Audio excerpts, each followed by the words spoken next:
In this discussion, we are going to look at the choice of the product lifecycle strategy and what's going to be its effect on the product development team structure.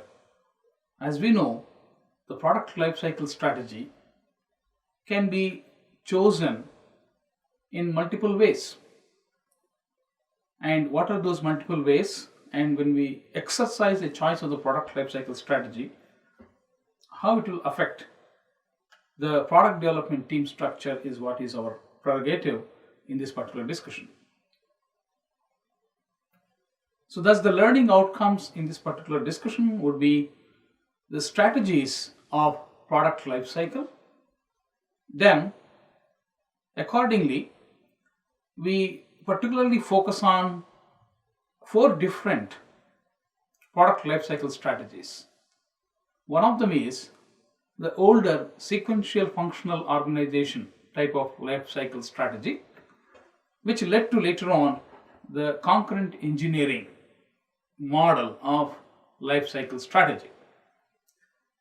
Followed by that, we will look at the other lifecycle strategies possibly one can adopt, and thereafter we will look at as to each lifecycle strategy how it's going to affect the team structure.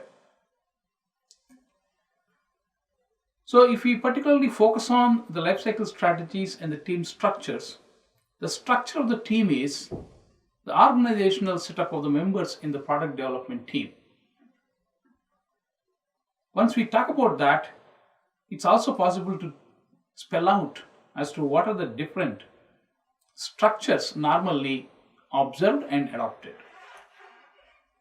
The four structures we talk about, which have one-to-one correspondence with four different types of life cycle strategies, are the sequential functional organization.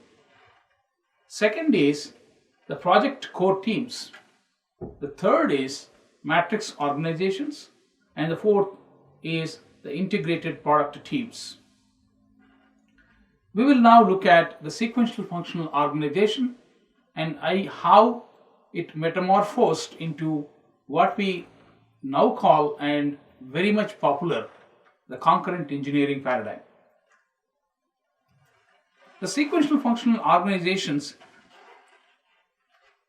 had the initial transformations from the craftsman's era. The craftsman's era was characterized by the fact that everything was done by a single person, who is the craftsman. So it was not very efficient, and later it was divided into segregated stages of design, manufacturing, and all other product life cycle stages. So craftsman era, where the craftsman was doing everything. For example, look at a carpenter. He does the design of a furniture and he himself fabricates it.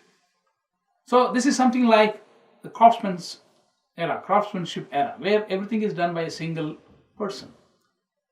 If you look at, on the other hand, so that craftsmanship era resulted in some kind of delays, too much of lead time, and also it required that the craftsman had all the skills of design as well as manufacturing.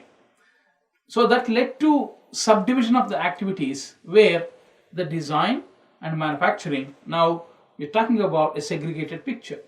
So was it the panacea then? It was not. Why? It resulted in the unwanted walls. So let's see. So if you look at this picture, it tells the story. So when the sequential functional organizations resulted from craftsman's era, where in the craftsman's era everything was done by a single craftsman. In the sequential functional organizations, they divided the activities into several steps, and each step being controlled, coordinated, and executed by one or more number of people or the department. And they did not stop at that point, but they actually created what we call the walls between the various stages. So in this sequential operation, if we carefully look at, for example, we can characterize that systems development cannot be done without having completed the marketing effort. and collection of the requirements of the customer. And engineering cannot be done without completing the systems development. Similarly, manufacturing cannot be started unless engineering has been completed. And customer support would have no meaning unless the manufacturing has been done. So therefore, there is a dependence, interdependence of these stages in a sequential fashion. One cannot be completed unless its predecessor is completed. And not only this resulted in a large lead time, but also it resulted in what we call as over-the-wall approach. So over-the-wall approach meant that the marketing people had no connectivity because of the wall sitting between them with the people of the Department of Systems Development. They did whatever they felt appropriate from their point of view, and they threw their output onto the Systems Development Department across the wall. Now what happens? Systems development people would have their own tenets of operation. And whatever the output the marketing department threw at them did not meet or was not in compliance with their own tenets, they had a problem completing their own task. So what would have happened? They would throw it back at the marketing people. So this back and forth, throwing of one's output at the other, and then returning it by the successive operation to the previous stage because of non-compliance of its own constraints, what was resulting in an enormous amount of lead time, and therefore it was not efficient. So if sequential functional organizations, when we talk about the operational sequence, this is how we show the walled approach. When we focus on design or build team kind of a definition aligned by the function, we will show this way that electrical DBT was one department, systems DBT was one another, structures one another, and payloads the fourth one, and which are boxes completely disconnected. When we talk about a kind of a modification of this sequential functional organization, what one would think, one small development one can think about is to establish an intersection between successive stages. That probably would be the minimal improvement one would think about. Then what happens is that before the electrical IPT throws its output across the wall, it would consult the system's IPT. That's what this intersection would imply, each intersection, which will necessitate probably the electrical IPT to look at the possibility of modification of some of the features what they concluded before they threw at systems IPT. So now resulting in a comparatively more amount of compliance of their output with the constraints of the systems IPT, and so on and so forth in the successive stages.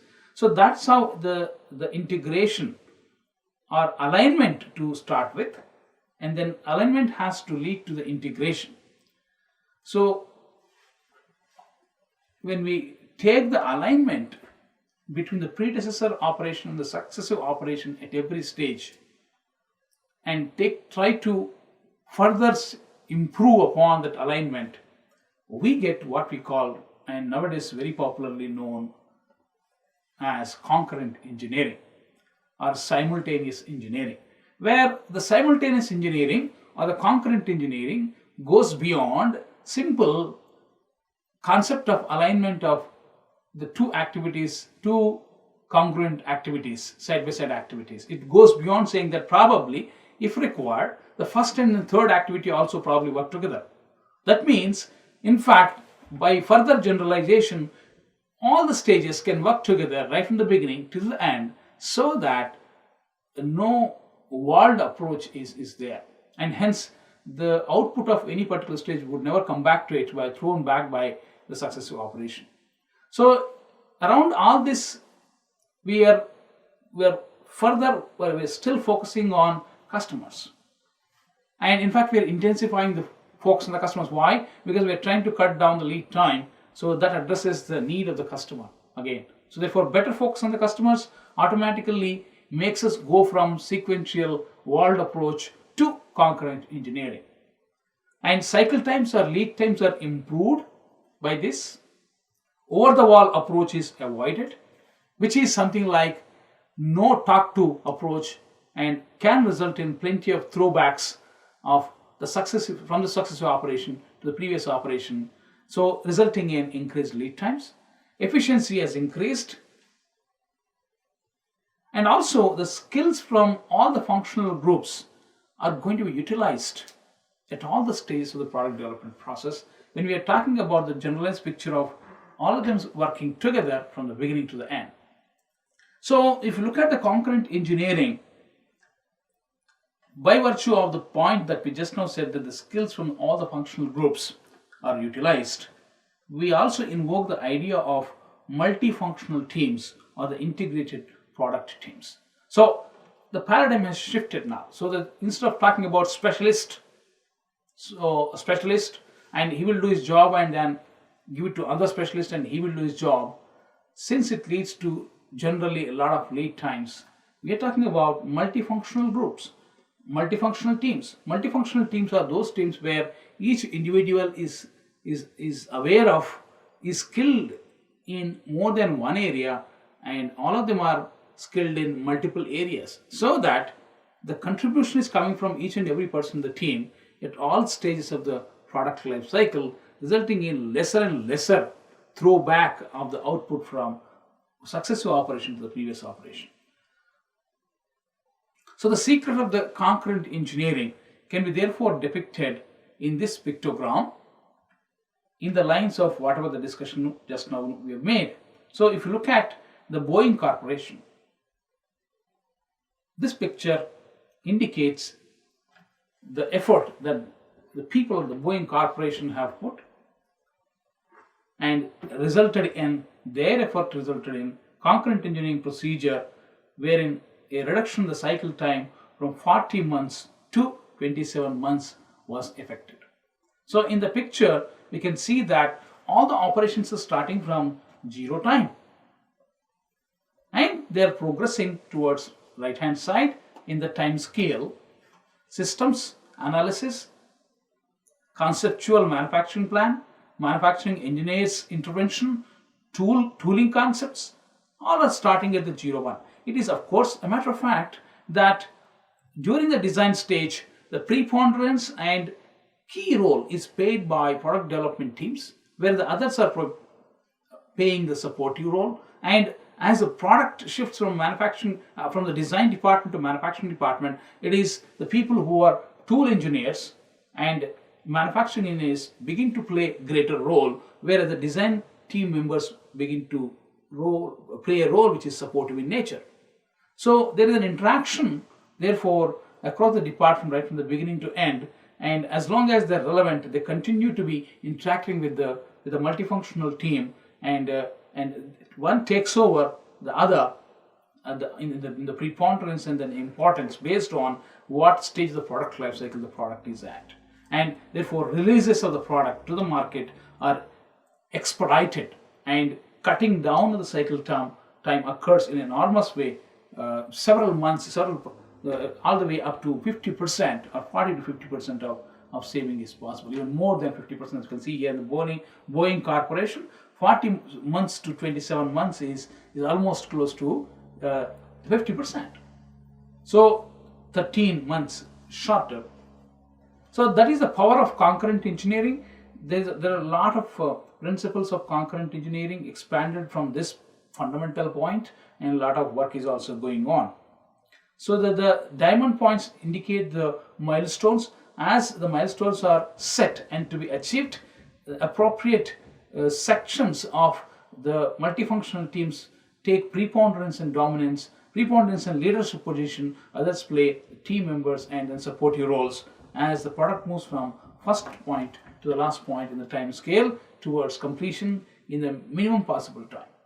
The concurrent engineering therefore is effective method ensuring simultaneous development of different disciplinary subsystems, and also the voices of all the disciplines are included very early in the product development decisions. The manufacturing engineer is not going to wait until the product design comes to his department and try to think about whether this is manufacturable or not, and if it is not manufacturable or partly or fully, he is not going to throw it back at the design department saying that there's a difficulty here, I cannot do this with the help of existing machines in the shop floor, please modify. That would be a big kind of a loss to the company. A lot of money would be expended unnecessarily. Whereas here, what we're talking about here is that the voice of the manufacturing engineer would be heard and entertained in the early product development decision making stage, which results in making choices of those decisions or those aspects such as like a material, tolerances, surface finish, and so on and so forth, that it would not be a bottleneck when actually the design goes for manufacturing. Similarly, we can talk about other downstream product life cycle stages. To include the fact and the power of concurrent engineering, a word has been coined called as DFX, design for X. X could be manufacturing, assembly, reliability, maintenance, recycling, and so on and so forth. So, design DFX is a very strong principle, and it started with the design for manufacturing and assembly, and we realized that not only for manufacturing and assembly, but we could do design for several other downstream product life cycle stages, and thereby improving their efficiency. The concurrent engineering is known and observed to compress the development cycle, and also the people at the downstream product life cycle stages are enabled to make and participate in the early decision making process of the product design and development process. So we now test our knowledge with a few questions.